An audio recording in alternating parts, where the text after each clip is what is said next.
They don't really. Mm. Oh. One off. Wow, exclusive. Hello, everybody. That might happen a few times. Just a slight cold. But welcome to Go Time. We haven't quite started yet. This is the kind of pre-show. Just get all the awkwardness out of the way. Nice hoodie, Roger. Actually, it's really nice. It's one of my favourite hoodies these days. I'd say it's just got a nice fluffiness to it. Well made. Yeah, nice. I'm wearing my I think- Go Time t-shirt. Oh, very nice. Oh. I think we had them made for KubeCon Amsterdam. Yeah. How many got made? Like as many of the like 7 probably, given wow. that that's how many of us there are. Yeah. Nice. Okay. All right, cool. Well, I'm One sec, I excited. need to make a slight adjustment to my audio. okay. I'm just going to make a slight adjustment to my face.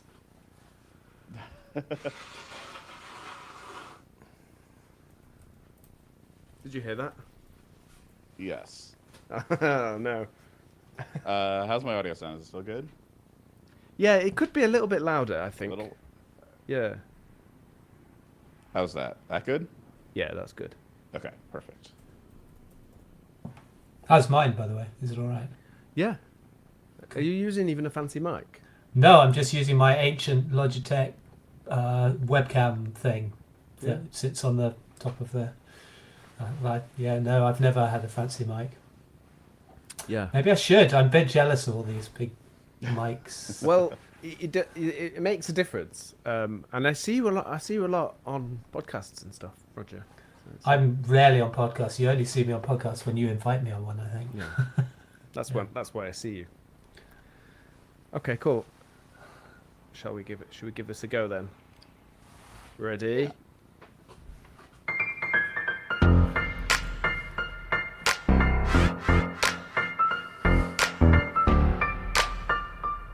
Let's do it. It's go time.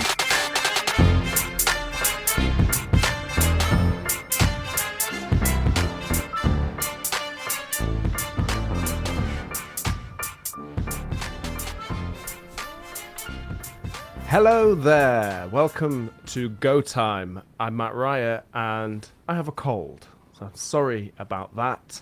Don't worry, we've got good editors. You probably won't notice anything. But I just wanted to let you know I'm not a hero. I'm just doing my bit for the Go community. So please feel free to celebrate that on Twitter.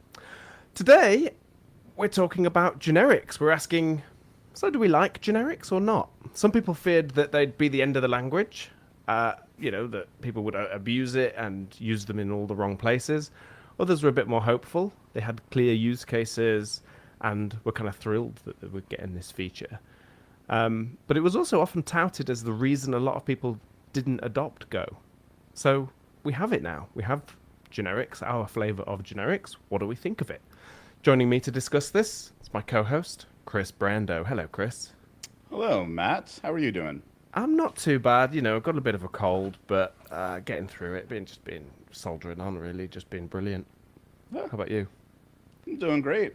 It's a beautiful morning. Good, yes, and I appreciate this is quite early for you. We're doing this at a different time, so thanks Yeah. for getting up so early. No problem. Yeah. We're also joined by Roger Peppe. Roger's been a Go enthusiast since the day it was released and has been contributing loads of things to the standard library and the ecosystem. Currently working on implementing modules in the Q language, qlang.org. Welcome back, Roger. Hi, how's it going? Good, not bad. Pleasure to have you back, of course. Like your hoodie, for those that don't know, he's wearing a Q hoodie. It's my favourite hoodie. Yeah. We're also joined by Bryan Boreham. Bryan's a distinguished engineer at Grafana Labs, working on highly scalable storage metrics for logs and traces.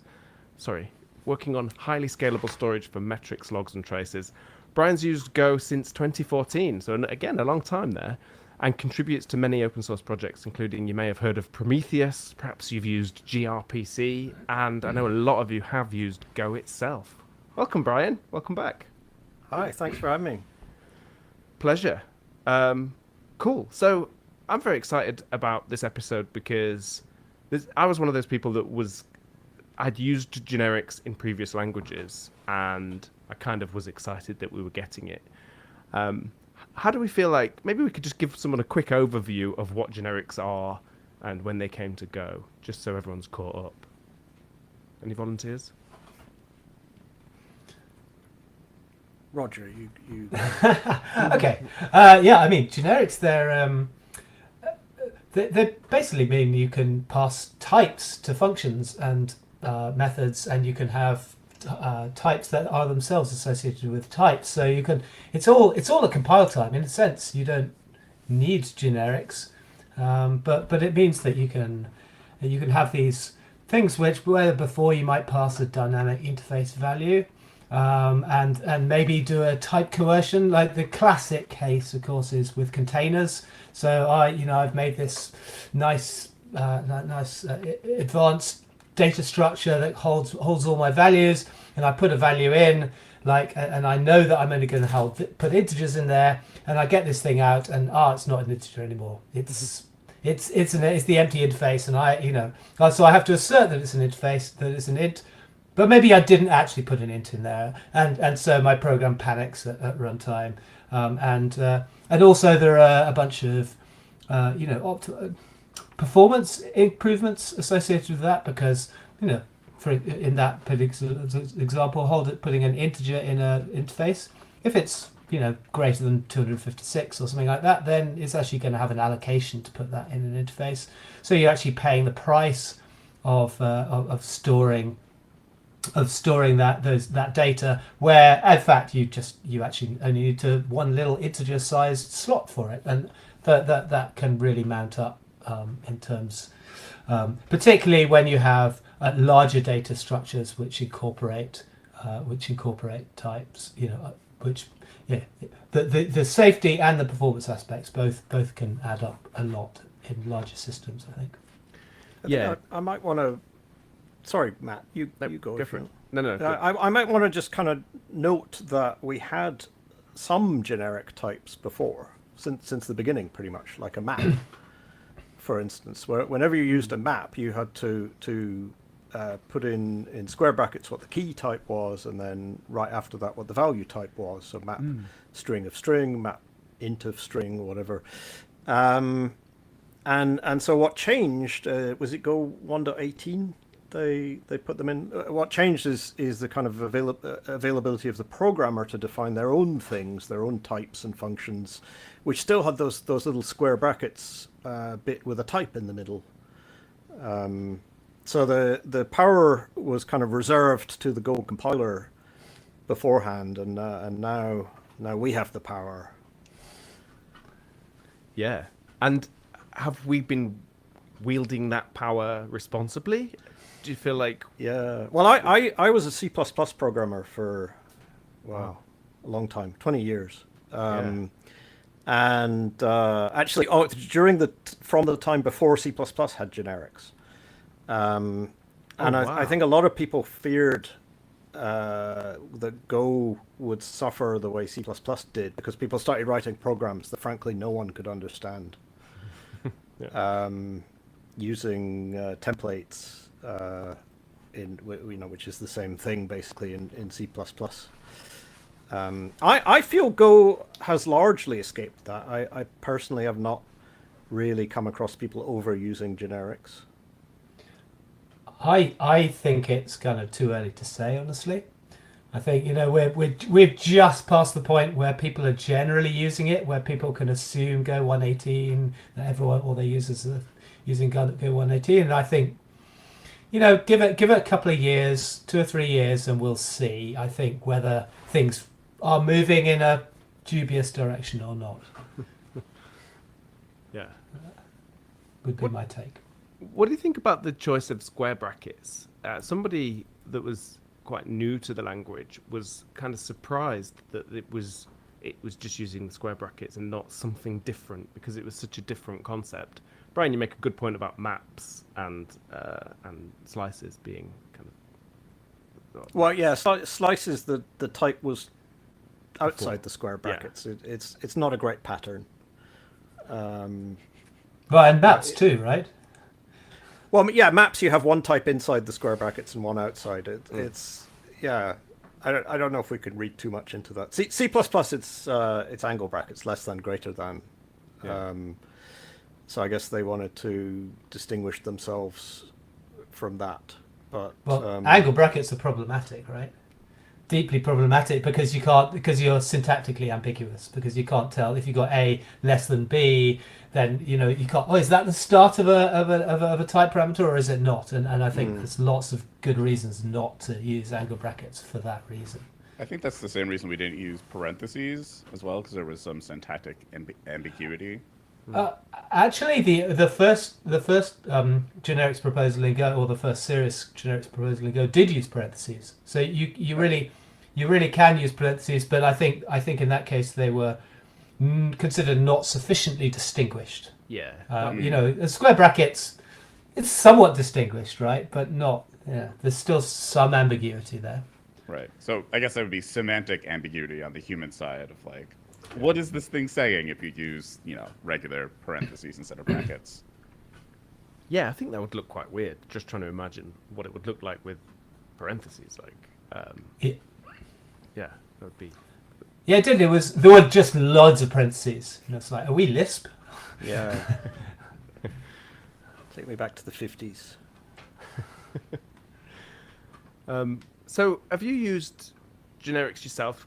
Like Roger, you mentioned that you're currently working on implementing modules in the Q language. Does that work call for the use of generics much? Not. So I do use generics, and I use them. I quite often use them in a kind of in a local way that isn't part of the API.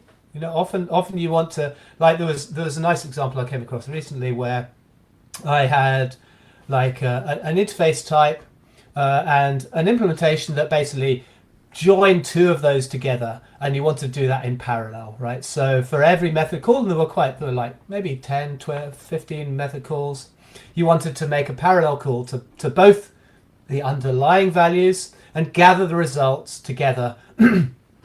And without generics, you'd have written a load of boilerplate code, right? And with generics, I could write a little wrapper, and it was just, the code was really super clean, and you could just do it in a couple of lines. Same thing for every function, regardless of the signature of the function, and that worked out really nicely, actually. And not only that, you could we've got the boilerplate. Well, maybe we don't want to make that. Maybe we want it to be sequential and configurable. This that, and that's super easy, right? Yeah. So how would you have solved that problem if you hadn't had generics? I'd have probably just written out all the code. Would you? Just by hand? Probably. Yeah, but I might maybe code generation, but but it wouldn't have been too bad. Or maybe some dynamic type conversion. That also. But I'd have had to implement a bunch of helper types probably. Yeah, so that's it. And I think like there are those use cases where it's just perfect. And that's why I think that I was quite pleased that they came to the language. We'll talk a bit more about what's in changes in Go 121, but I do really like the slices package. Yeah. So for anyone that doesn't know, this is like just, there's common things you do a lot with slices, and of course I've had the case where I wanted to, search through a slice and find something based on some function, something like this, and had to just write that manually for the particular type that I was supporting. I tried doing things with interfaces and things before, but you end up adding a lot of complexity in order to just solve that problem. So I feel like the slices package is going to help us there. Are there any other good use cases we've seen? I mean, I feel on the slices packages thing too. Maybe I won't have to Google the slice tricks document as much because there's some things that it covers, which I'm very happy about. Because it was always annoying finding that thing, even though it was like pretty easy to find. I was like, oh, I gotta Google this thing. It's not in like Dash or anything. So yeah, but they also those slice. You almost when you're reading the code, it's not always obvious what's happening. So it's almost like you need the slice, look up the slices thing when you're reading the code as well. Whereas if it's just like, I don't know, one of the examples, it's much easier to read, isn't it? So I was still in the slices package. I was really pleased that the sorting function there was faster. I always want to make programs faster. And we should say, so that slices will become part of the standard library in Go 1.21, but it's available right now as part of the experimental directory from Google. So you can, and I have been using it for like a year. So that change went into Prometheus using, so where you would previously use sort.slice, you can change that to slices.sort. And so sort.slice is That's much better, isn't it? That's much more of an improvement now. I much prefer that. You can easily see what's going on. The other, it really, you don't see it unless you look at a profile. The sort one works in terms of interfaces, and so every single time it needs to compare two elements or to move things around or whatever, it's going through a dynamic dispatch through the interface mechanism. So it's doing extra lookups. So like, oh, what is this thing? And in particular, when you're sorting like integers, which happens a couple of times in Prometheus, for instance, the generic one just compiles all the way down to like the machine instructions for less than, and so there's no dynamic lookup, no function call overhead, no nothing, and it's like way faster in a narrow, niche case, but it was night and day. That's pretty cool. So does that actually happen when you're passing like a function that does the comparison of two integers? Yeah, so there's devirtualizes the whole thing. There's two variants. Slices.sort works for things like ints and strings that you can compare with less than. And then there's a variant which is called slices.sortfunc, where you supply a less function. And that one's pretty good as well. I mean, it's not as much faster, but as you just said, it devirtualizes. It's calling through reference to a function, which is much faster than doing dynamic dispatch on the elements of the slice. Yeah, I mean, one of the things that I was interested in, is a kind of a bit of a conflict for performance optimization, because in many languages, like C++ particularly, but also languages like Rust, when you have a generic type, it's all devirtualized, it's all inlined, it's all like everything is basically expanded out. But one thing I worry about in Go in the future is that people think something generic because of that performance, specifically when actually it would be nicer, easier to understand, and simpler to use if it was using interfaces, right? Because if the moment you're using generics, you have to pass around that type parameter. All the actual type isn't hidden under the hood, as it were, and things become, I think, quite often harder to use.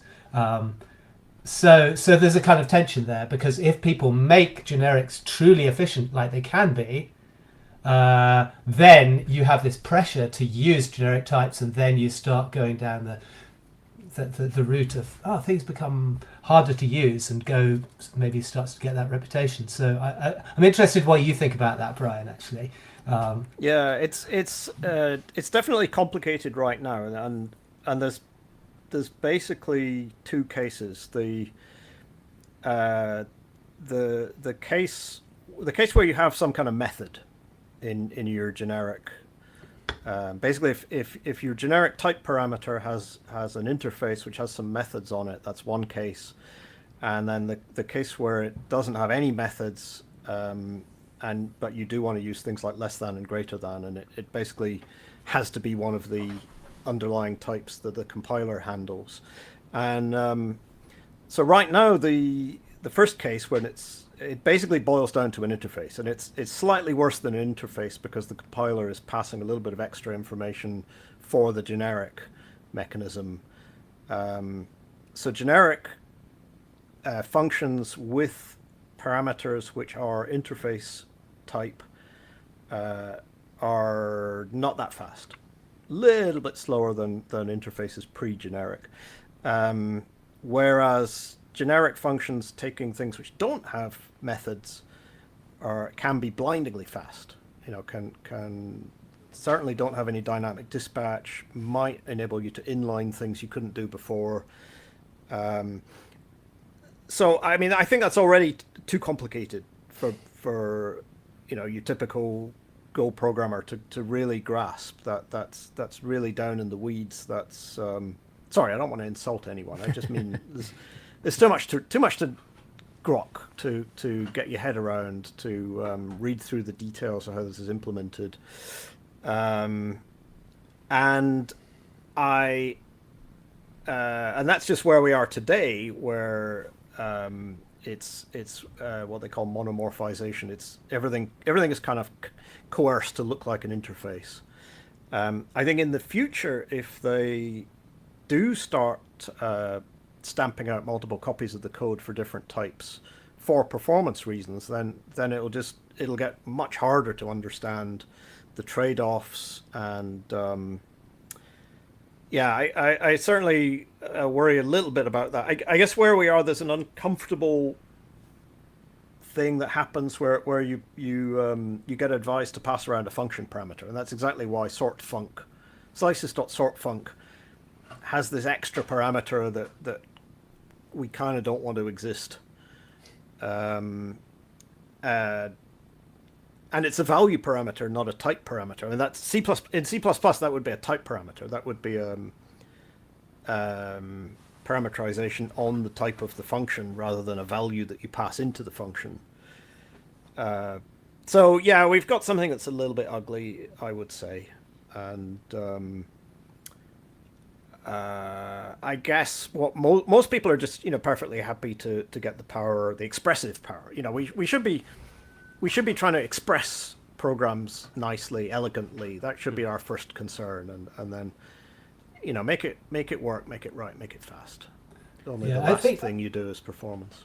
Yeah, I think my ideal scenario would be where you could use either approach. So you could pass an interface in, or you could pass a function parameter in. The compiler is clever enough to know that that's static, to know that you're always passing the same function, and do the same thing regardless of whether you're using generics or not, right? Yeah. And it probably, I think, does devirtualization in a bunch of cases. Apparently, the profile guided optimization is clever enough to do that sort of thing now, in certain cases, which is interesting. So that's pretty cool. Yeah. Yeah, but I like that message. This thing of focus on making the code easy to read, easy to maintain. There are times, I think, when, and if you're lucky, you'll reach the point where performance really matters. Where you've got either massive scale or just you've got things that are being used. Depends on the problem, really. And then it's worth that kind of digging in to the details and maybe even worth a bit of complexity and a little bit of sort of ugliness just to for that purpose. And then you're making a trade-off for quite a good reason. But I guess, Bryan, you'd recommend you profile first, you gather data, you wait until you have one of those. Yeah, situations. don't. Yeah, I mean, you almost always find that your performance problems are in a few small places, and so maybe it's okay to make something that was 5 lines of code into 30 lines, because that's the bulk of your performance problem.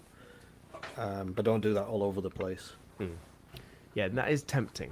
I remember I just wanted to just have the fastest possible thing. Like, it was almost like gamified it for myself, of just like, I want the best performance. Of course I do.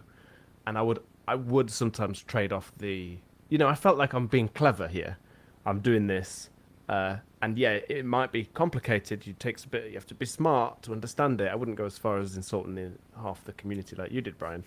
But and then maintaining that code over time, and where I would forget, I'd be like, "What on earth is this?" And then I was like, "Do you know what? I'll just rather it was dead simple. Thanks." Yeah. Was there someone like Brian Kernighan said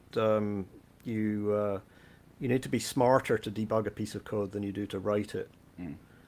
And therefore, if you write the code to the limit of your ability, then you're actually not able to debug it. Right. Yeah, I like that. That sort slices dot sort. Does that work with anything? Can you pass any type into that function? Only ones that support less than. Right. So this is where ints and floats and strings. So this is there's a sort func where you supply a function that implements less. Yeah. If you have a more interesting type. Yeah. So this is where constraints comes in. This is the sort of part of our generics is we have these quite interesting looking ways of expressing like this is a constraint of the types that you can pass into this thing. And there are a few built-in ones, aren't there? In fact, aren't they all built in? Oh no, you can. No, in fact, they've gone the other way. They've in 1.21 there's a new package called comp, and I think the main purpose of that is to define an ordered type, which is these things that support less than. So it's in the library. It's not in the language. I think there's a difference. So there's kind of two kinds of. You can constrain something in various ways. You can constrain it. It looks like an interface type, and a constraint is actually an interface type, and it can have methods like any interface type. So that means that you're constrained that type is constrained to have those methods. But also you can name a number of other types and say this interface must be one of these, and you just say that like int, or like as in the bar symbol, pipe symbol, or string, and that basically means that value must be any one of those, and if some operation is supported by all of those, then you're able to use it in your generic function, and that's how, so for example, that sort function can work with less than because it's got a constraint that mentions all the possible underlying types in the language, of which there aren't that many, like 10 or 15 or something. Like we've got all the uint types, all the int types, a few others. And because we've mentioned all of those, it means we can use less than, and we can pass any of our existing types that we can compare less than, which is that's pretty cool. I gave a talk at GopherCon UK last year, where I talked about using unconstrained types and how they were kind of strictly more powerful. I didn't talk about performance at all there, and yes, they're definitely less powerful. But I thought the sort versus sort func example is an interesting example of that, because you can write one in terms of the other. So you can write sort in terms of sort func, but you can't do the other way around, right? Which is kind of interesting to me. Well, particularly as sort is more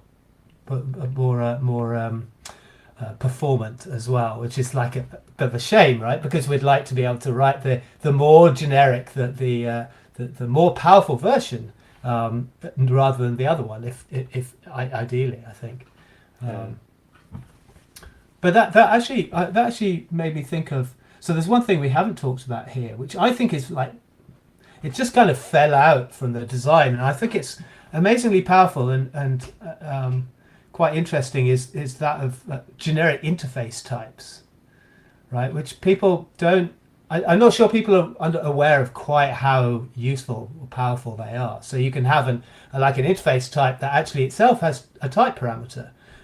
So for example, you could imagine, I don't know, a sorter, a comparer interface type that has a method that takes two parameters, both of type T for any type, and returns bool. So that might that's kind of equivalent to a function that takes two type T, but you can have multiple methods, right? So, and it's actually a really powerful paradigm. Essentially, you can define a kind of algebra between your methods in terms of this abstract type, in terms of this type that we haven't defined yet, which is quite cool. And because it's an interface, you've actually got an underlying value. You're passing this thing of type T into this interface, but you've actually got a value under there too. So, for example, it could know how to sort, right? Or it could know, and I've used that a few times, and I've found it, yes, quite interesting. But I don't know the performance implications of it. I have no idea. Well, what Bryan, you might know is it efficient to call a method on a generic interface, or is it about the same as calling it on a normal interface? Or? Methods are slightly worse with generics than they were before. Methods on interfaces, so it's a little bit disappointing. I worked on so I guess an example which is a little bit like what you're talking about is the heap, not the heap that you allocate memory on, but the one which sort of keeps the smallest element at the front, so that's expressed in the Go standard library as an interface that has a less method, but also has a swap method and a pop or push method. I forget exactly what it has. Anyway, I noticed that there wasn't one of those in the slices package. And this is round about Christmas time. I was off work. I thought, I'll be able to fix that in a couple of hours. Or and this ballooned into something that took weeks, because it's just not that nice to try and express a thing which is a container and has operations on the objects being contained in terms of Go generics. And I've got a talk at GopherCon in San Diego coming up where I sort of explain where all this landed, which is with a completely different data structure called a loser tree. So I won't go into the whole explanation of that right now, but anyways, short version is that it's kind of leaves a lot to be desired right now. Trying to express a kind of a generic thing which operates as a container on other things. Interesting. So, do you think that's a fundamental limitation of the current generics design, or something that could be addressed with a language change, or maybe it's just because it's performant, not performant? No, well, it's a little bit of everything. I mean, the I'm trying to think of a simpler example. The kind of borrowing from something we thought we were going to talk about later. There's a couple of functions, max and min, have been put into Go 1.21, and I think they form a sort of similar example. So you can write a generic in Go. You can write a function using generics, which takes a type T and just basically says if A less than B, then the minimum is A, otherwise it's B. You can write that, but it's not the function that you want in the case of floating point numbers. Because in the case of floating point numbers, they have this exception, which is a nan, not a number, and nans are never less than or greater than, and this is sort of annoying anomaly, and where that story ended in 1.21 is these things became built-ins in the language, so they sort of cheated. Which is ironic, really. The Kobayashi Maru of feature development. Sorry, tell me about the well, it's ironic because max and min were one of Ian Lance Taylor's kind of red lines. Like, if we can't express max and min with generics, then the generics design isn't good enough, right? But now, damn it, we still can't express max and min with generics, so we're putting them in the language. Yeah. Yeah. So I harping back to C++, you in that language you can write what are called partial template specializations. You can basically say, well, if it's a float, you say this to the compiler, I want you to use this version of the code, and then if I don't say anything, just use this other version. And that technique, that language feature would, I think, get us out of this problem. So basically, I do think that's the thing that would help. The ability to put special cases into my generics and say, if it's this kind of a thing, then I want you to use this kind of code, and if it's this other kind of thing, then do it totally differently. Do you think so? There's a proposal that I made a little while ago for type switching on generic types. Type switching on it's issue 45380. Oh, how could I forget? But would that give you what you want? I have to confess I haven't read it. Basically, but I mean, maybe. Yeah, it sounds. So basically, what you don't want is for the runtime to be executing these type. You don't want to be executing these types at checks at runtime, which is kind of where you might try and do it today.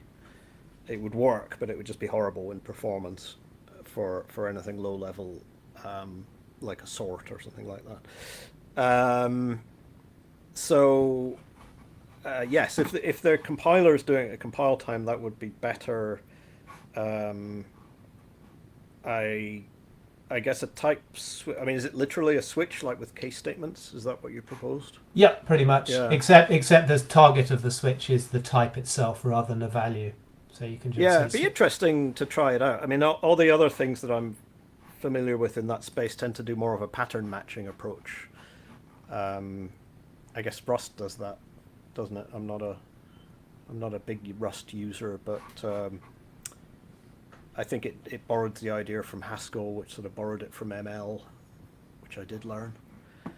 So I think conceptually it's a little bit nicer to sort of write out the patterns of things that you're trying to match, and the code that goes with those. Yeah, I mean, this wouldn't allow you to do something like a slice of anything, right? You'd have to switch on specific types, because otherwise I think it might be. Otherwise, basically you're in reflection territory, right? Which is not great. Yeah. Interesting future, anyway. Yeah, that definitely seems doable. I was just scanning that proposal, Roger. I feel like that could be done at compile time, right? I mean, yeah, it could definitely be done at compile time. Yes, that's because you know the types. One of the things about generics is it's fundamentally it's all logically it's all expanded out at compile time, even though it might not actually be fully expanded out at compile time. You have all the information you need. You can't dynamically generate dynamic generic types. Although theoretically you can, except the compiler finds it out and says no, you can't do that. We've got because you can have a recursive type. You could have a recursive type that has a type definition in there, which involves two of the original and then calls itself, and then you get this blow up of infinite number of generic types. And it's like the compiler saying, no, not today. How would people show support for that proposal? How does it work? Like, I noticed that there's like thumbs up and things. Do people pay attention to that? I believe so. I mean, no one's come up. I haven't seen anyone. No one's come up with a good counter proposal. I think they just need to have the energy. The Go team need to sort of say, yeah, this is worth working on now. This is because I think the last I heard, Russ is like, yeah, for later. It's proposal hold is what it is. Too much for now, and you can kind of do it at the moment with a dynamic type switch. It's a bit nasty, but I'm surprised you yourself haven't been put on proposal hold, Roger. I am pretty much on hold altogether, I have to say. Yeah, because Roger, aren't you responsible for the error interface?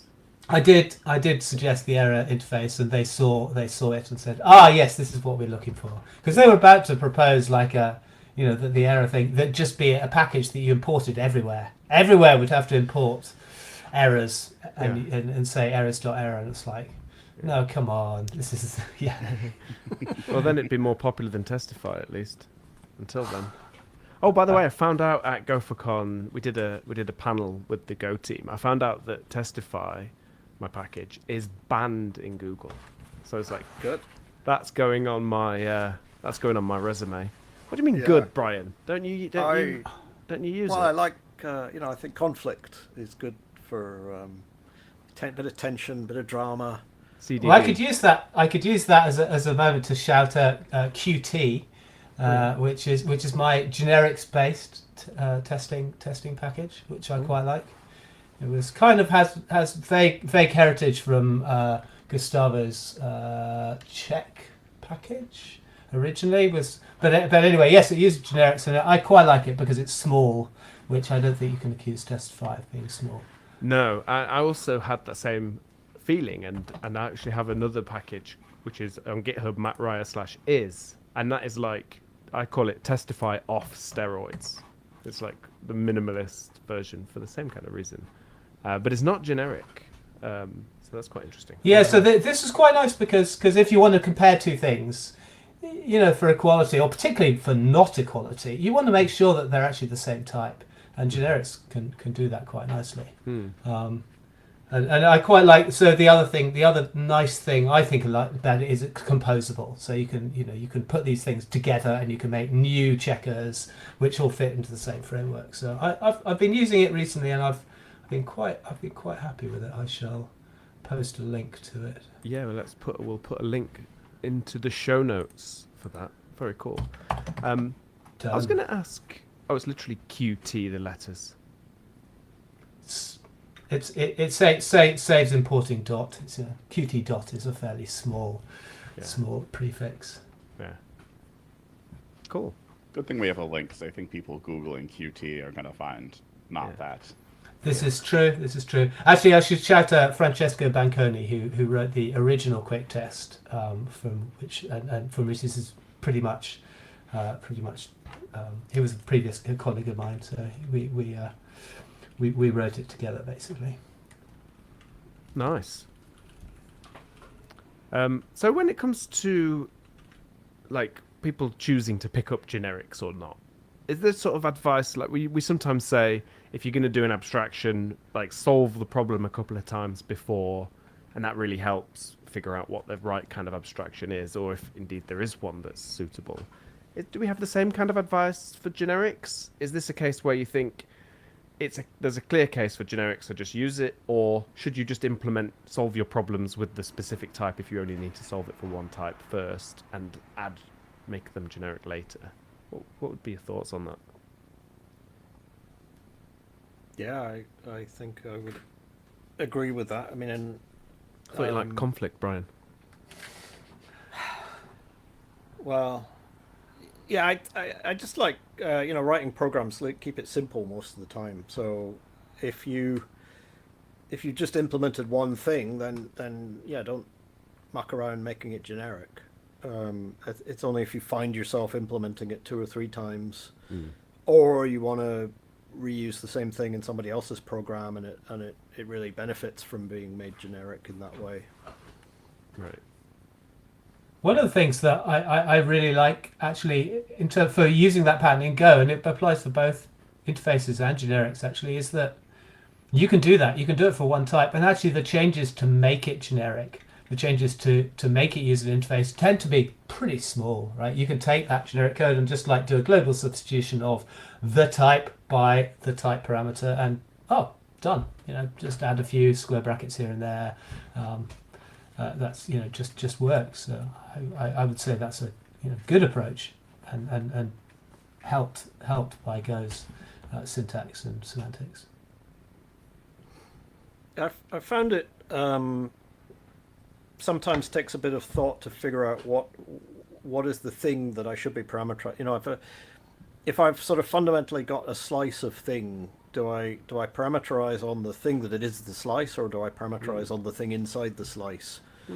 I'm not sure yet if there's a rule there, but those kind of questions take a bit of time sometimes. You got to maybe try it 2 different ways and see what happens. Yeah. Start out and see where you get blocked. Yeah, I actually found an interesting case for that recently, where I was changing an API and I wanted to change it in a backwardly compatible way, and there were basically 2 types, both of which were kind of, one was type X, Y, so it was like a new type but had the same underlying type, and I wanted the old one was deprecated. The new one was new, but we had this function that took the old type. So of course, we want to make it take the new type. and it was taking a pointer type. So I said, the type parameter is foo, and it's taking star foo, and then we'll actually do a type conversion inside the function to the new type, which technically should have worked. We were saying we were allowing just this old type and just this new type. We can type convert between them, but doesn't allow. You can't do that. But you can do that if you move the pointer out. So your type parameter is it's either star old type or star new type. Then you can do the type conversion. So there's little niggles like that, which is like, oh, that's interesting, where that kind of decision can make a difference. Yeah.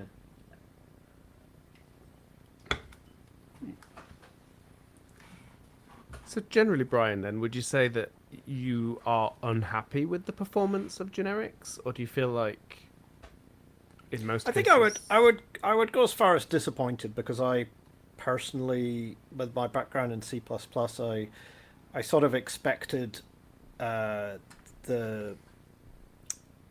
would be more stamping out of different versions of the code specialized to each type, and more opportunities for inlining and so on and so forth. And basically the opposite is true, unless your type is a built-in, like an int or a float. It gets a little bit worse when using performance gets a little bit worse when using generics and methods on generics. So I was disappointed by that. I mean, it's a first world problem, right? It's having generics at all is vastly better than where we were before. But there's still these, it's kind of corner cases that I tend to inhabit, where you still reaching for other techniques. Yeah, but and like this, we talked about this a bit before, but is this like that's forever because of the design, or is this sort of like over time these things will improve under the hood and we can just I expect it to improve over time, and particularly profile guided optimization. I think so without trying to not get too deep into the weeds, the current implementation says that anything where the layout in memory looks the same, i.e., this is always 8-byte fundamental type, or this is always a 48-byte struct with 4 things in it, or something like that. And anything that looks like that will run the same code, and anything that looks the same in memory will run the same code is the current implementation. And so they could generalize that a little bit to say, well, we ran the profile guided optimizer says there are these 2 cases that we should kind of flatten out into the most performant code, and then every other case is going to still run the same code. I think that's eminently doable. I'm hand waving a lot of work onto whoever actually has to implement it, but I expect something like that will happen. And it kind of reminds me I've got to get profile guided optimization plumbed into our CI pipelines, because it's been available since 1.20. I think it's turned on by default in 1.21, so really should get going on that. What will that do for people? Oh, good question. Well, so first of all, the mechanism is basically that you supply the compiler with a profile, in the pprof format. That is a record of what the program was doing when you ran it doing its normal thing. So the compiler can then look at that and say, well, I see that 80% of the time in this program was in this one function. So I'm going to change the rules that I apply. So there are certain rules inside the compiler, like for instance, when am I going to inline other functions? And it normally only inlines really small functions. But if it sees that this one thing is 80% of the whole program at runtime, then it can say, I'm going to inline a bunch more things. I'm going to really change the rules on this one. I'm going to go all out for performance just in this one place. So the Go team themselves said that the PGO program profile guided optimization gave them a 6% performance improvement on the compiler in their benchmarks on the Go compiler. So it's obviously case by case, but it's a little bit more work because you have to come up with some kind of representative profile. Maybe that's if you only work in one environment, that's pulled from your production environment. If you have a wide range of use cases, you maybe use benchmarks and profile that. So can you combine different profiles, a bunch of different profiles? That's a good question. I mean, in general, there are tools that do that. Like fleet-wide continuous profiling is a very general case of what you just said, and there's several companies sell that kind of a product. I don't know whether you can just sort of give 6 files to the compiler and it figures out what to do, but I mean, a profile is essentially a list of stack traces in the code and counts, sampling counts of the number of times that stack trace showed up. So you can essentially aggregate different profiles just by finding the common stack traces and adding all the counts up. I mean, to be clear, this is applying to one main program, right? One binary. So you can't sort of say, oh, we've got profiles of a bunch of things for this particular library. That doesn't apply, or is it just? That's a good question. I think it. I think it's matching on the kind of module name, function name, how often that shows up. Okay. So it ought to be applicable to libraries, and it ought to be fairly generally applicable. Interesting. I guess so, the thing maybe that you don't want to do is supply a profile that's kind of wildly unrepresentative, because then the compiler will do the wrong thing, make your program at least bigger, which might make it a little bit slower. Mm-hmm. So if I'm supplying a module that other people are using, it would still be worth doing some PGO on that. That's interesting. Oh, well, that's a good question, because generally people don't use pre-compiled code in Go. Generally, they're compiling it all on their target. So it wouldn't see that if you import a module, for example. Yeah. So it is something in that sense. It applies more to the main program. Mm-hmm.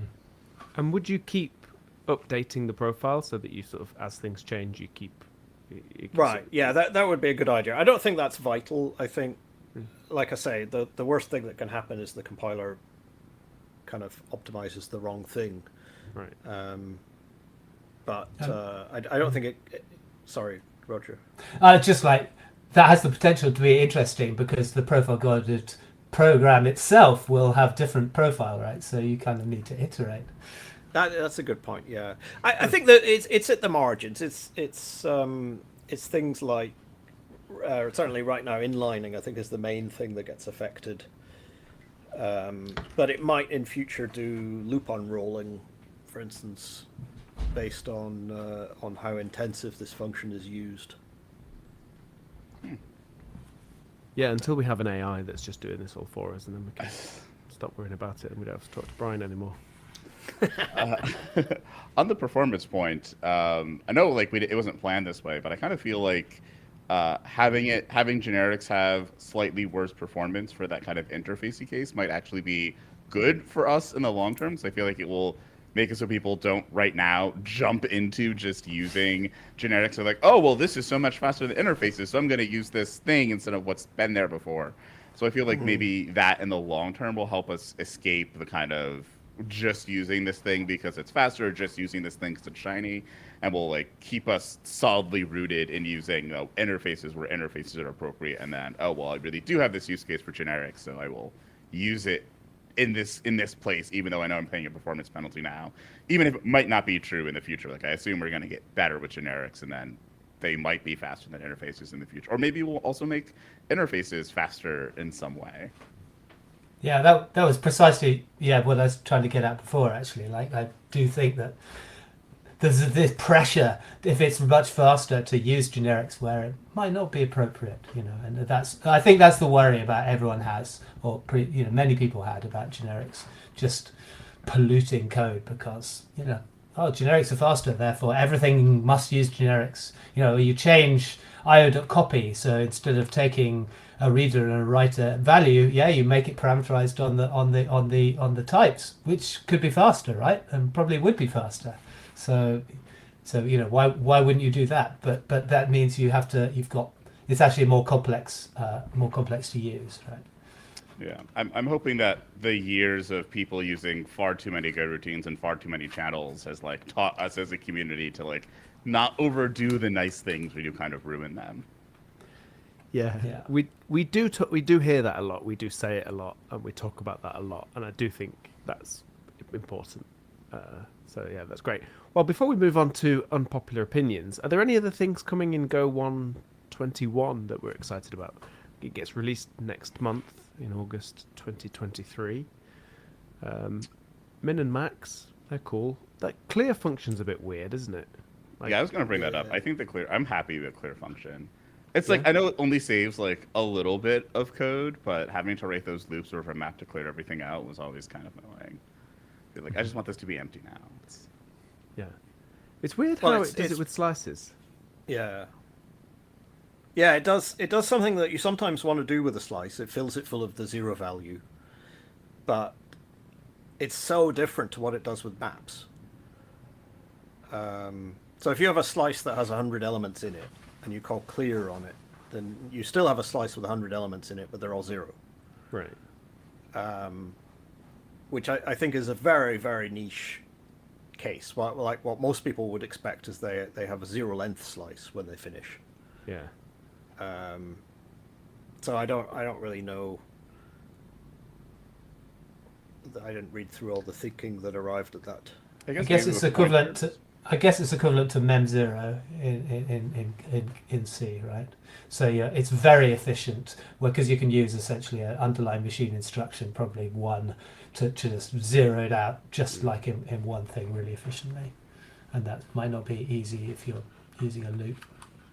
I feel like if you had a slice of pointers as well, and you just want to be I'd like all of these things to be garbage collected, but I still want to use this slice again, it could be useful for that, just clearing them all out.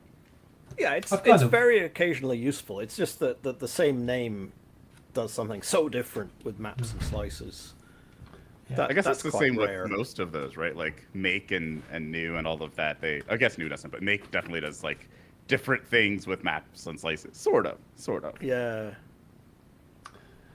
One thing that I'm looking forward to in Go 121 is some improvements to generic type inference, actually, in that so there's one particular, in Go, standard idiom is to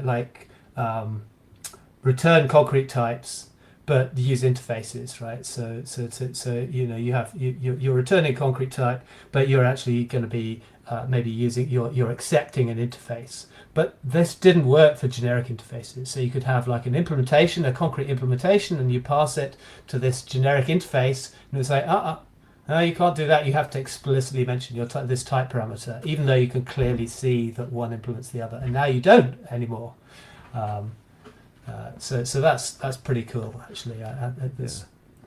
Yeah, that's an interesting point though about you can clearly see, because there's more type inference that can happen where you actually would lose when you're reading it. You would kind of lose information, and that's probably a line that you wouldn't want to cross.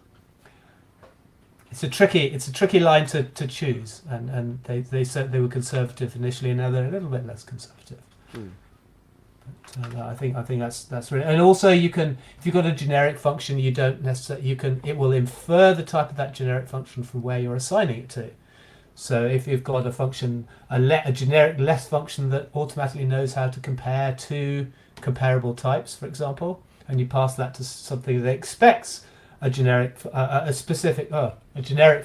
generic function, then you don't have to instantiate it.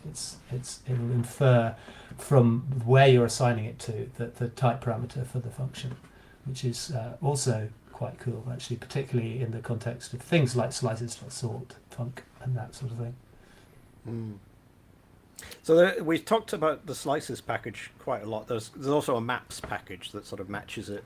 Has 2 or 3 functions like keys, gets you all the keys out of a map, values, gets you all the values out of a map. Those were things you could do before you just write the loop, but those are little generic functions now that are going into the standard library in Go 1.21. I want sorted keys. It's Well, one of the slices.sort of maps.keys. doesn't quite work because it doesn't return the slice. Oh. It's probably the generic function I've copied and pasted the most, because it's quite often you want to, like as a test result, or you're printing something in a deterministic way. I just want all the keys sorted, please. Like, oh damn. So you just copy and paste sorted keys, and usually they're strings, right? But not always. I am pretty happy about the equal function, because that's another thing that was kind of annoying to do with the loop. Right, yeah. Well, you did have to sort them then. Given 2 maps, you had to get all the keys out and then sort them and then check if things were equal. Yeah. Yeah, I mean that the sorted keys. If someone's perhaps they haven't contributed to Go, maybe they could start a proposal. They may already be a proposal that Roger's written, but if not, you could write one, get involved, and see what that process is like. It's quite a nice opportunity. There's also clear as well, for like in that maps package. There's a clear function. What's the difference between those two? Maybe it was there before the clear built in. Yeah.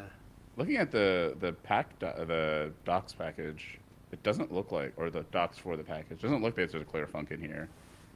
Well, there was in the experimental one, and it suffered. I mean, the whole reason why the clear built-in for in maps was justified was that you can't again float nan, not a number of values, break the obvious implementation of clearing things from a map,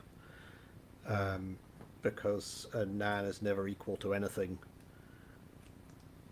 Not even itself. Yeah, it must be. Right. Is it not? No, it's not. It's not equal to itself. Yeah. So if you try and delete the nan value from a map, it's like nope, you can't delete that because it doesn't exist in the map. Yeah. Wow, who's putting their nans in a map? Who'd put nans in in floats, right? Well, speaking of that, it's time for our unpopular opinions. I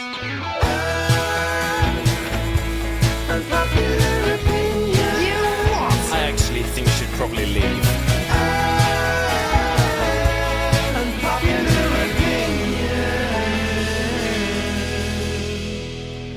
Okay, I'll go first. Somebody told me that jingle is too long. Apparently this has been said a few times, like people are like, no, that's way too long, that little jingle. It's nothing. The singing is great.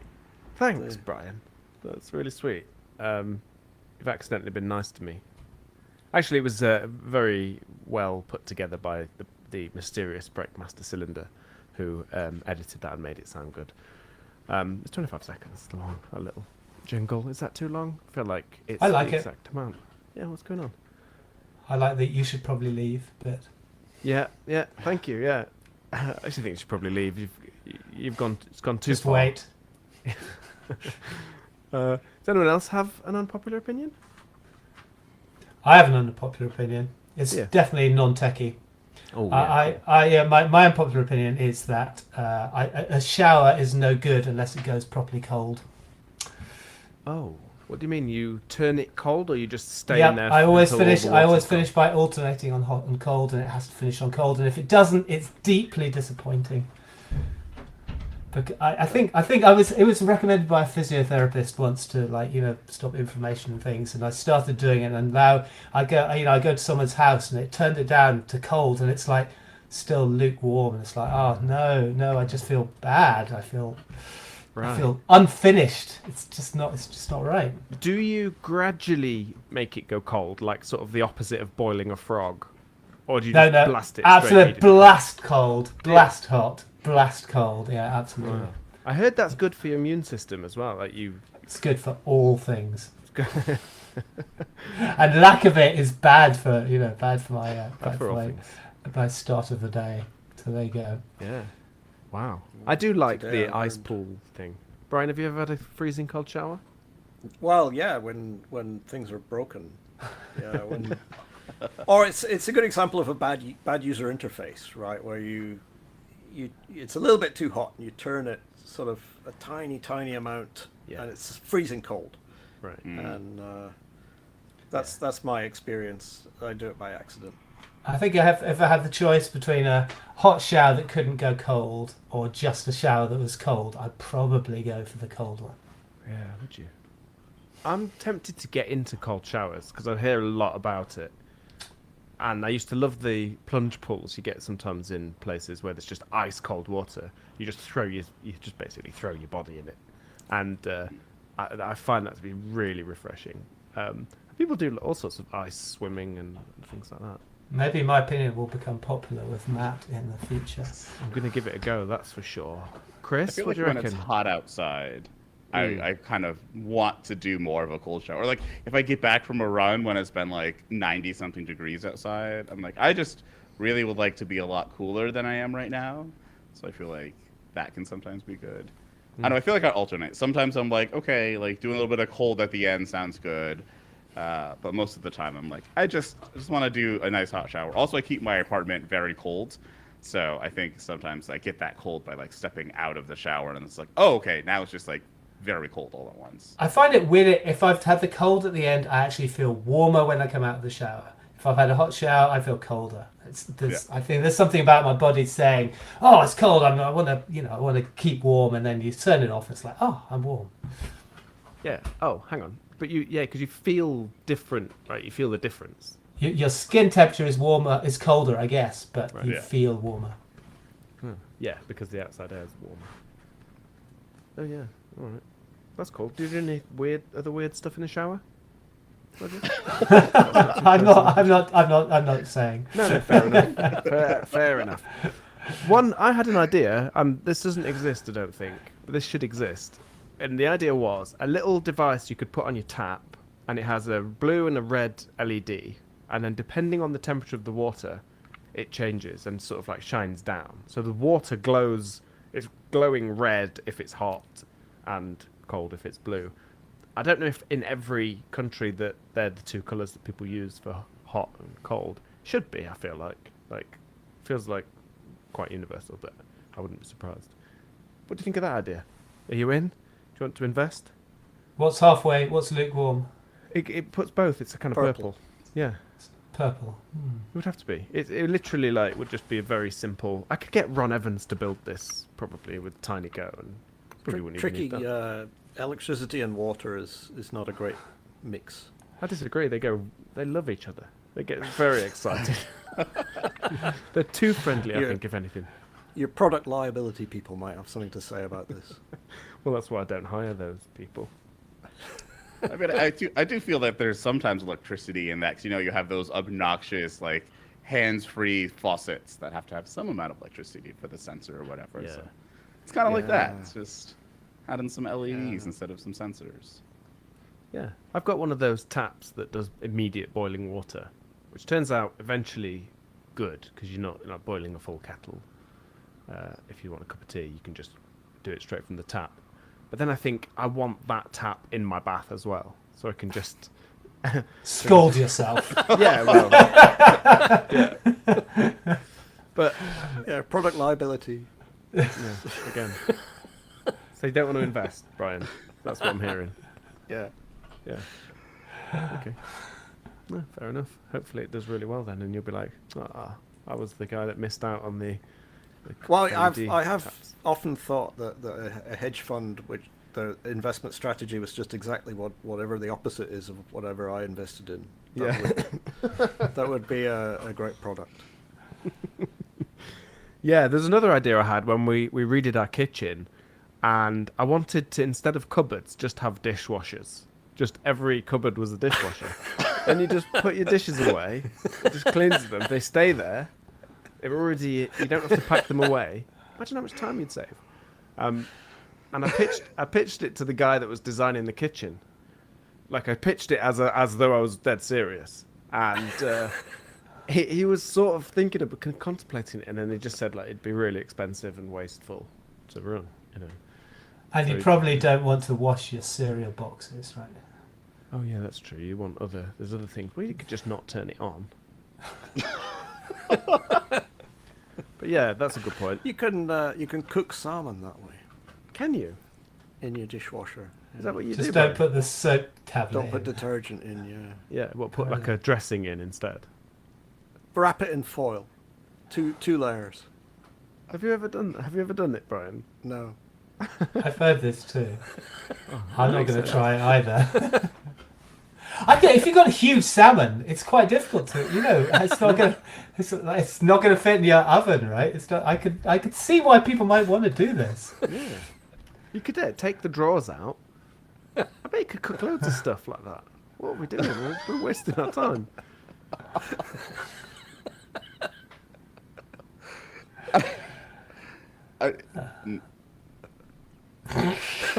No. Not having that, Kris. How do you cook salmon, Kris? I don't eat seafood, so I don't cook salmon at all. Right. That's what I mean. I'm sure you could cook. Easy other stuff. answer. Yeah. Also, I don't know if my dishwasher is that much bigger than my oven. Like, Oh really? Have you got a think it's- small dishwasher or a big oven? I think I just have a big oven. Yeah. They do tend to be smaller, don't they? And you might not necessarily be able to pull all of the racks out of a dishwasher, depending on what type of dishwasher it is. It might get a little mad at you. They're very intricate machines. Very magical.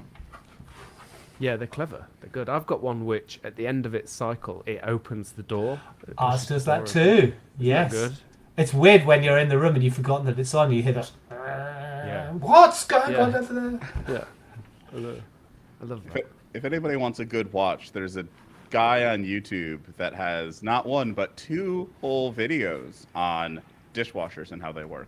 And it's not just like a 5-minute video. These are 2 hour-long videos on how dishwashers work. Yeah. And the channel's called Technology Connections. And it's one of those things where you're like, there's no way I'm going to watch this whole thing. And yet, you will watch the whole thing. Does he cover cooking of salmon and other fish, or? No. But he does scold people for pre-washing their dishes. So don't do that. And Yeah, we need that in the show links, please. Yeah, let's do that. We'll put that in the show notes. Yeah. It's good. It's a good episode. You learn to not pre-wash your dishes and not use pods. You should just use like the cheapest detergent you can get because it's just soap. It's all the same. The pods are actually worse unless you use multiple of them because there's a nice little pre-wash cycle and yeah, it's a good video. Just go watch the video. What about rinse aid? And by the way, when he scolds people, does he use one of those taps that does the boiling water quickly? No. He just looks at you as if he's a disapproving father. Yeah. Just kind of like, Yeah. which might be the same. It might burn you in various ways. That's how Bryan looks at me. Okay. Well, this was great. Thank you so much. This was very. Oh, we have more. We did. Bryan, did you think of an unpopular opinion? Oh, you mean beyond cooking salmon in a dishwasher? Could have been that. You think that's yeah? You expressed no opinion on that, though. He hasn't done it though. I wanted to rant about just a little short rant about people who seem to want to put the entire program in one line of code. They want to they get the data and then they filter it and then they decorate it and then they map it into something else and then they I don't know, they maybe a little bit more in the JavaScript world or the Python world. It's a little bit more popular, but I see it people trying to get that into Go, and you just write the loop, please. Just write the thing that does the thing. Don't try and put it inside it doesn't make it any better if it's in a function in a different file. I just have to go read that. Yeah. So Is this another reason why slices.sort should not return the slice that's sorted?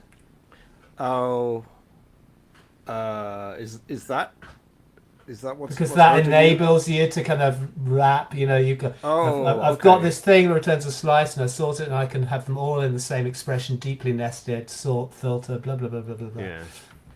Yeah. Well, so I guess the implication would be that it should return a different slice, whereas the one where it doesn't return, the implication is it mutates the one you gave it. Yep. And yeah. I'd say don't be scared of vertical white space, right? People like want to put it all on one line because it looks simpler because it's all on one line, but actually just have it on a few different lines. Yeah, You can have a comment. That pattern you see happening with, I've seen it now I did a bit of Svelte.js, which is the JavaScript front-end frameworky thing, and the way that they are now, the way that they recommend you format your code, having attributes inside an HTML tag on different lines, and it really, like, when you first see it, you think that's like really unexpected. It's very common to just have them going horizontally, but it's so much more readable. So yeah, it's like that's what I now do, and actually a lot of the formatters do that as well. I do that with Go function parameters actually a lot. Actually, if it's just starting to get a bit long, I just put every parameter on its own line, open brackets on its own line, each parameter separately, close brackets right at the end on its own line too, and it works quite nicely. Much more readable. It's also nice because they line up. All the variable names are lined in a little stack, which is great. And again, it's great. All right, this is not popular opinions, this section. I feel like with the code golf community, it will be unpopular. They're trying to minimize on lines and characters and all that. So I'm relying on there being a lot of people who like the idea that they can write the whole thing in one line. I guess that the sort of idiom that you're ranting against really is maybe epitomized by the sort of fluid programming style. Or fluent, fluent. Yeah, fluent. Yeah. Where you have one thing, returns the same thing, and you're just kind of operating on that thing flowing through, so you don't. Yeah. Yeah, people do that to create little DSLs and things, and I understand the appeal of it, but almost in every case I find it to be. I would rather it was just spelled out in the boring way. It's just very easy to. It's much easier to debug things, like you can put log statements in between and things like this as well, rather than it being and I think sometimes package developers, they want to really help the people that are going to consume the package, so they do a lot of things like that, a lot of extra help and a lot of work for them, when actually you aren't necessarily helping. You might as well just let them, they're not idiots, let them Bryan, let them do their thing. You don't have to solve every problem. Yeah, hard to argue against though when you're in the design phase and they're like, oh, but this will make it easy for the people. Are like, I don't think so, but it's a tricky conversation to have, I think. Sometimes. Yeah, I think so. All right. I have an unpopular opinion. Ooh. I feel like it might actually be. Maybe this time I'll actually get an unpopular one. Yeah.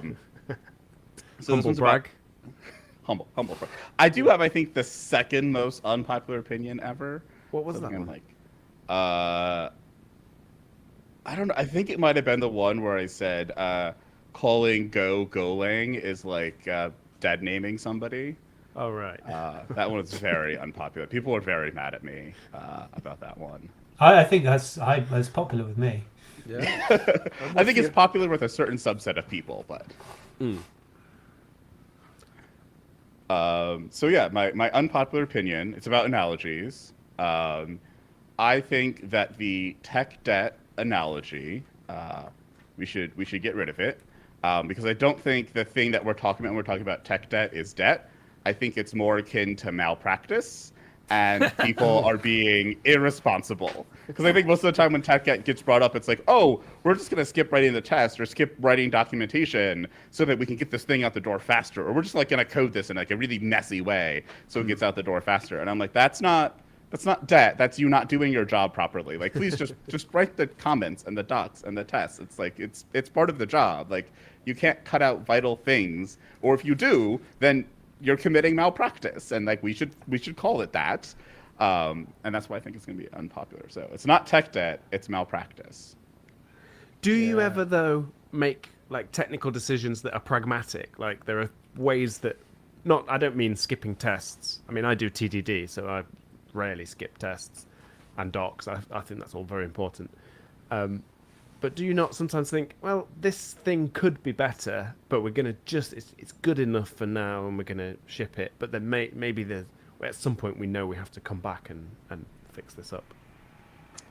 I think if you have a good understanding of the trade-offs, and it's not like I guess it's about like how much future harm are you going to do in this, and also like how much is it of a best practice thing? Like if you're skipping best practices, then obviously you shouldn't be doing that. So it's not really debt. But I think like a thing that might be akin to technical debt is like choosing to use a library framework instead of building it yourself, right? So it's like, oh, I've assessed how long it would take for us to build it. I've assessed the risk of taking on this dependency and actually using this framework and all of the knowledge that's needed for both options, and we've decided that taking on this framework makes more sense, even though it's more risky, right? Like I think that's closer to like, especially the way businesses use debt, right? Businesses aren't just going out being like, I'm gonna go get a big old loan just for that, for the hell of it. It's like, no, you're gonna sit down and assess what are you actually gonna use the money for, how are you gonna use it, how are you gonna repay it, all of this stuff. So if you're doing all of that math and risk assessment,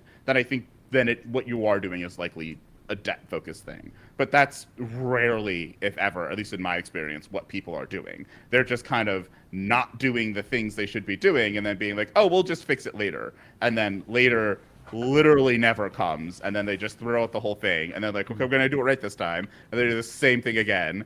And it's like, I guess the thing I think it's more akin to is like using single entry accounting for your like multi-million-dollar company and then having no notes in your single entry account. It's just like money's going places. Where is it going? We don't know. Like it's like it's that level of thing. And it's like, how do you clean up a single entry accounting system and turn it into a double entry accounting system down the road? It's like that's going to be awful for you. Like you should never do that. Like if you know you're going to build a big enough business where you're going to need double entry accounting, just start with it. And it's the same thing with this. Like if you're not building something you're going to throw away in 6 months, then just write the docs, just write the test code, think about what you're doing. It's going to make you go faster in the long run. You're not going to get that much speed if you're like, oh, I'm going to do this because it's going to save me like a few hours here. It's like, it's going to save you a few hours here. It's going to make you spend 4 weeks trying to unwind it in like 6 months or less.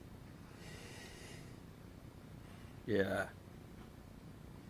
How do you feel about that? Agree.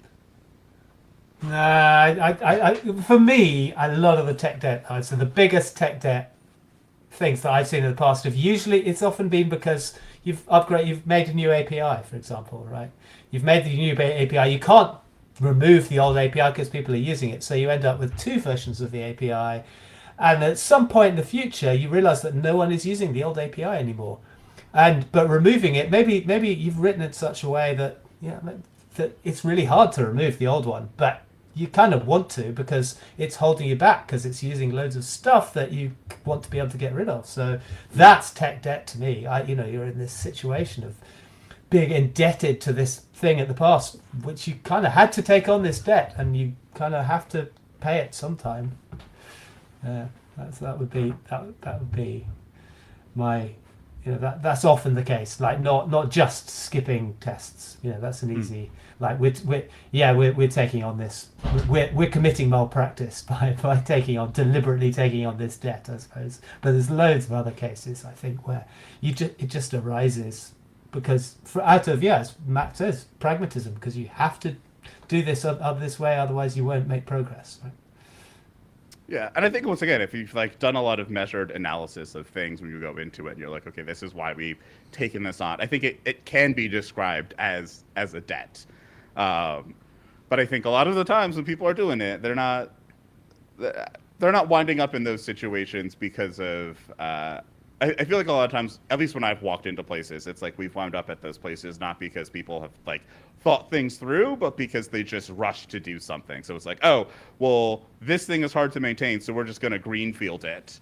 And it's like, okay, but what's your plan to actually deprecate and dismantle the old thing?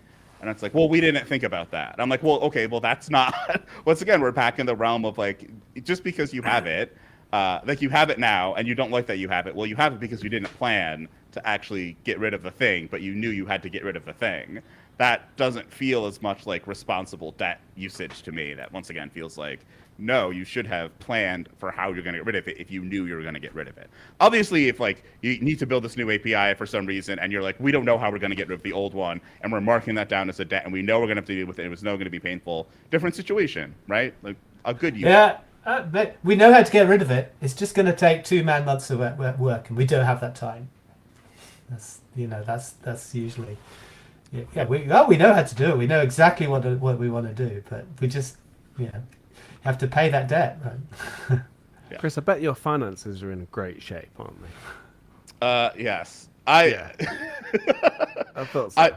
I'm the person that was like, to my friends, I'm like, yes, I like balance my checkbook every month. And my friends are like, what do you mean balance your checkbook? I'm like, I reconcile my finances. Like, what do you mean? What do I mean? Yeah. I was also the person when I was 21 at the bar, just like keeping diligent track of my drinks and how much I had spent, so I would know how much money I had spent. I'm like, oh, okay. Oh, wow.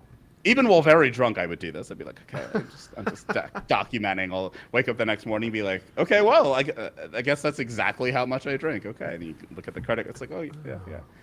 So yes, I keep very good track of my finances, yes. Yeah. I mean, you actually count your change. I mean, I don't spend cash anymore, so not really. Or I rarely spend cash. I don't even look in my bank account. I'm basically the opposite of that. It's all gone, Matt. Yeah. Basically. Well, yeah, okay. I have an unpopular opinion, another one, quick one.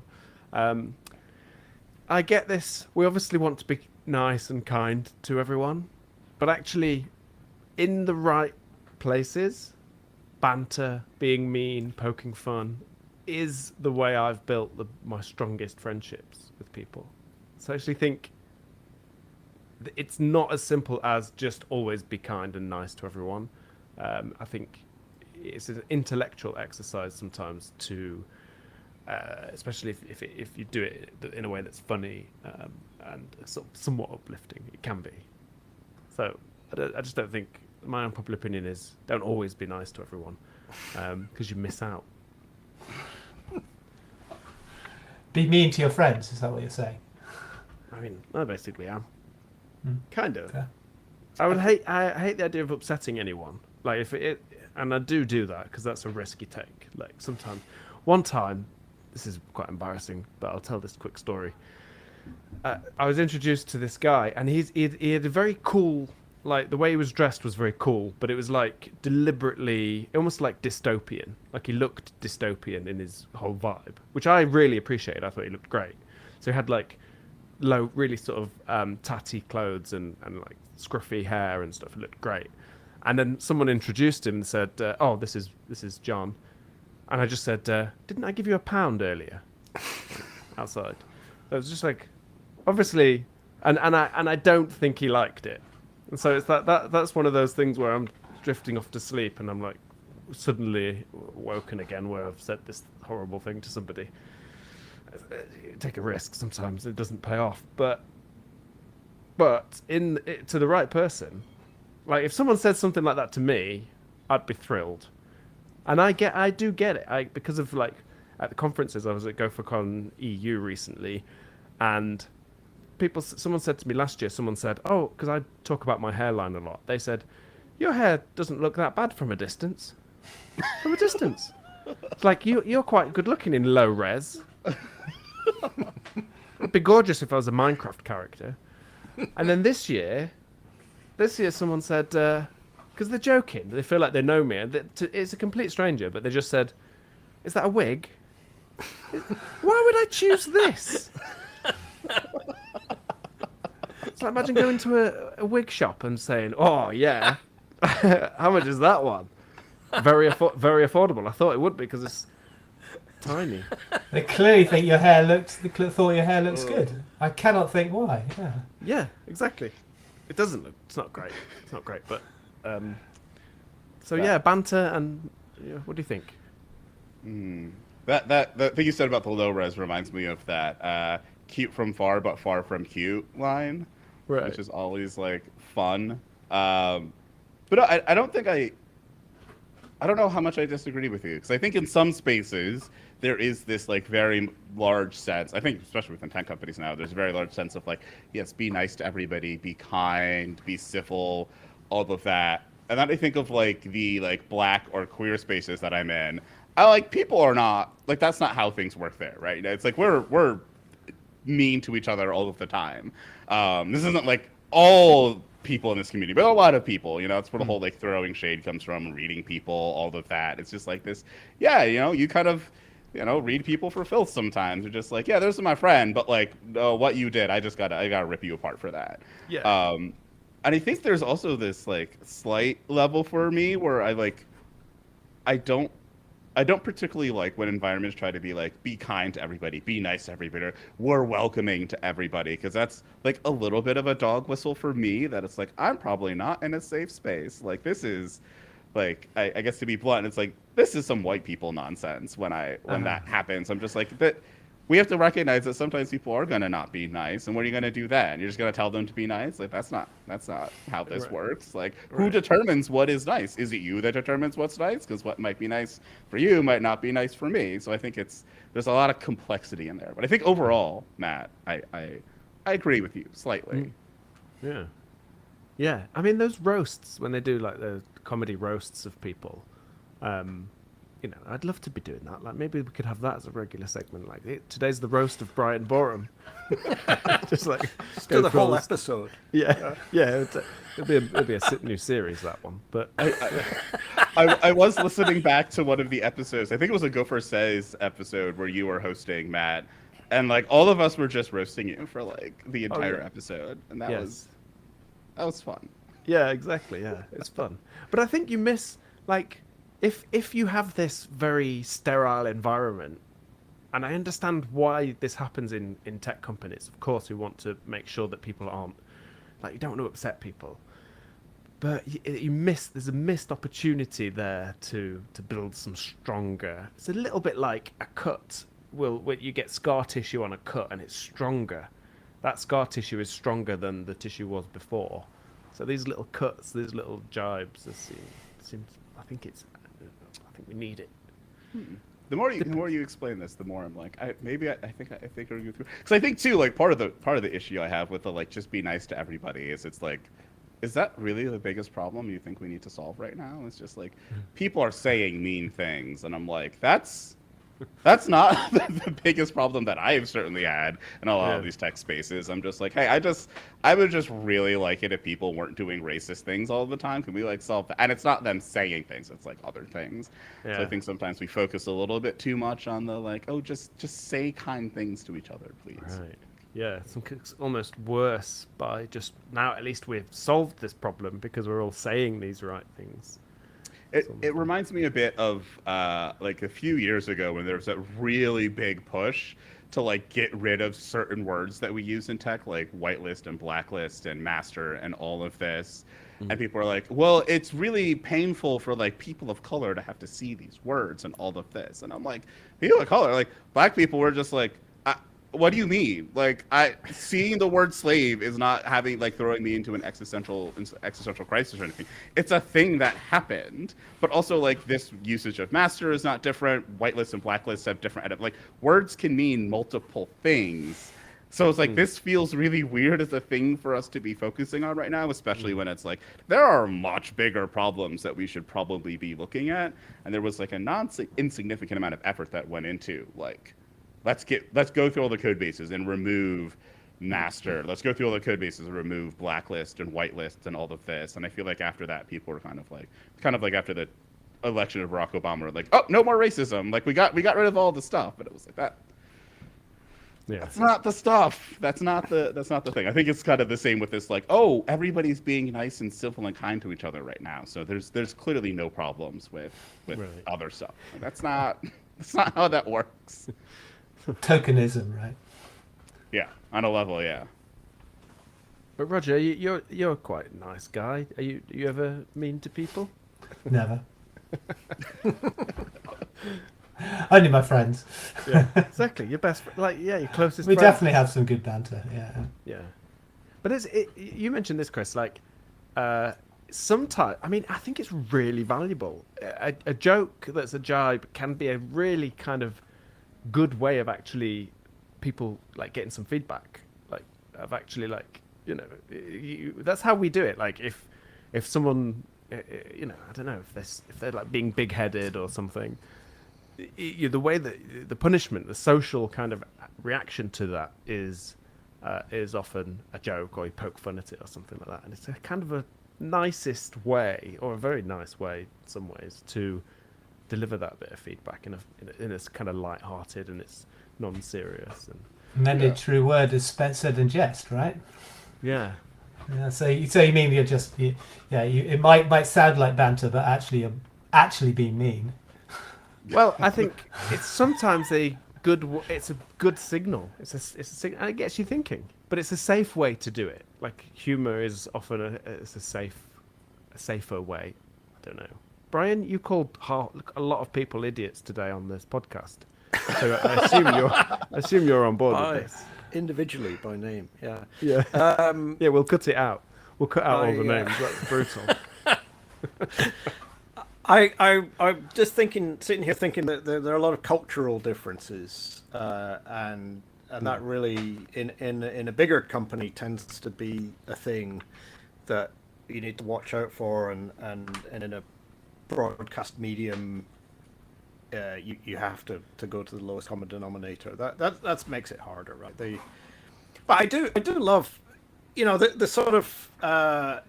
Well, for me, and I'm going to insult more people. So like the sort of American thing of everything is awesome, right? The all of the time, fantastic, right? If it's not fantastic, then you must hate it, right? Hey, I fixed that bug, fantastic, right? And the British thing is more, it's all right. Could do better, yeah. It's fair, yeah. And I really love many of our Eastern European colleagues who just say, this code is shit. They're just absolutely straight out with, for the same code, to be clear, right. In each case. Yeah. I feel like Eastern Europeans, the highest compliment they can give is like, good, it's good. And they're like, oh, that's... No. Once every 5 years, Yeah. Oh, this is... But the other thing of going around to conferences and stuff I've noticed is that because in a way we're all selected around this language, so we're all kind of in software, a lot of us like building things like so. I think there's a certain level of, I don't know what it is, there's a certain level of intelligence you can kind of assume with technical people, or it's whatever the Go community does that attracts people to it, I don't know. But I find that wherever I go, there are just some jokes just work everywhere, and that was a big surprise to me, because I was very conscious of different kind of cultures and different approaches to things. But I do find that you can kind of we just have a lot of fun with people. Anytime I've interacted with groups in the Go community and tech communities, tends to be like really high level of kind of really good quality sort of interacting. Only sometimes, well, like I said, like people make fun of my hair because I make fun of it on stage and stuff. But it's fun. It's like, it's nice. So what kind of jokes do go down well universally? I'm interested, given that I'm giving a talk at some point like in Italy. Yeah. Well, I find because a lot of in the conference audiences, a lot of them listen to Go Time, so that's different because they sort of expect it now. One of the big things I noticed is you have to let people know that it's a joke. You can't just say something that's hilarious that we might think is hilarious. Arguably hilarious. Yeah, but if they don't know it's a joke, they're probably not going to just sit and laugh at you because they might consider that to be quite rude. So, conference like standard office humor works at conferences. I don't do it, but things like, forgive this code. I wrote it on a Monday. That'll get a laugh. Or if you say, I probably did this before I'd had any coffee. Like these sort of things work because they're safe. They're a bit like we have these Christmas crackers in the UK, and they always come with a little joke that is just terrible. Like they're terrible jokes, and it's almost like you're united in the eye rolling against these jokes. But it's safe. They know it's a joke. I said once at a conference that my dad had said, he'd said something I can't remember what it was, and I just said, "Get out, Dad." Right, that was my thing. But, which to me that was really funny, and it was just silent. Everyone just thought I was telling my dad to get out. So it's like sometimes it doesn't work.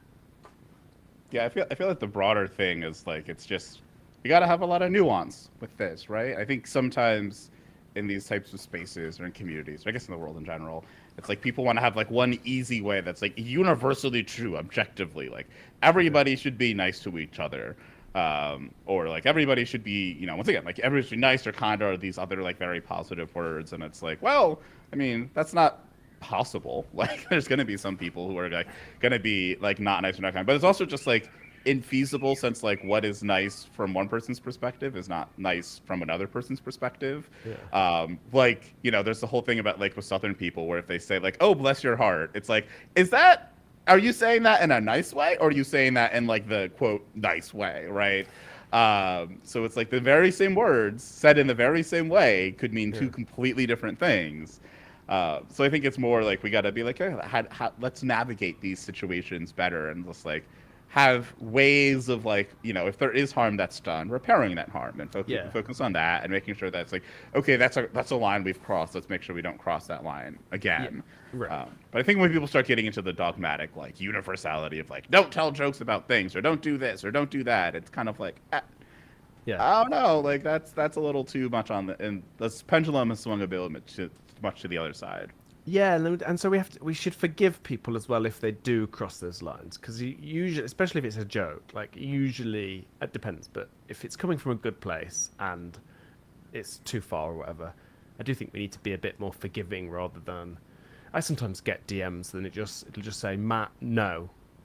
It just says like a dog, like you might say to a dog. Oh, God. Yeah, so I get that, and I'm just like, oh, come on. But yeah, I don't like the concept of like throwing away humans or like being like, you did something bad, you're gone forever. Like I just, it's always irked me a bit. Yeah. Even with things where I'm just like, I don't like you as a person at all, but like still, like we should. Yeah, you still do a podcast with me. I'm not saying you specifically, in general. Not this time. Yeah. Yeah. I mean, I find ways to poke fun at you, right? I made a whole little TikTok about you. Yeah. Maybe one day we'll get posted because I think it's hilarious. Tomorrow. Yeah, put it in the show notes. Okay, well, TikTok for that. Oh, a plug. We do actually have a TikTok. I found out. I'm on the TikTok. I didn't know. I thought I was just like never had anything posted about me on TikTok. That's a lie. There's lots of videos on that TikTok. Oh, wow. I didn't know that either. Go check out changelog.com. It's like at changelog.com on TikTok. Got a nice little TikTok page. Oh, wow. Nice. Ooh. Okay, well, on that bombshell, it's time for us to wrap this up. This is almost a 2-hour episode. We've gone way over. But this is great. I hope they'll keep this in. Thank you so much for joining us to talk about generics. Roger, Peppe, always a pleasure. Hopefully you'll come back again soon. Bryan, Boreham, again. We should maybe do some more performance-specific episodes. It would be really great to talk to you, pick your brains on that a little bit more as well. And, of course, Kris Brandow. Thank you very much. See you next time on Go Time.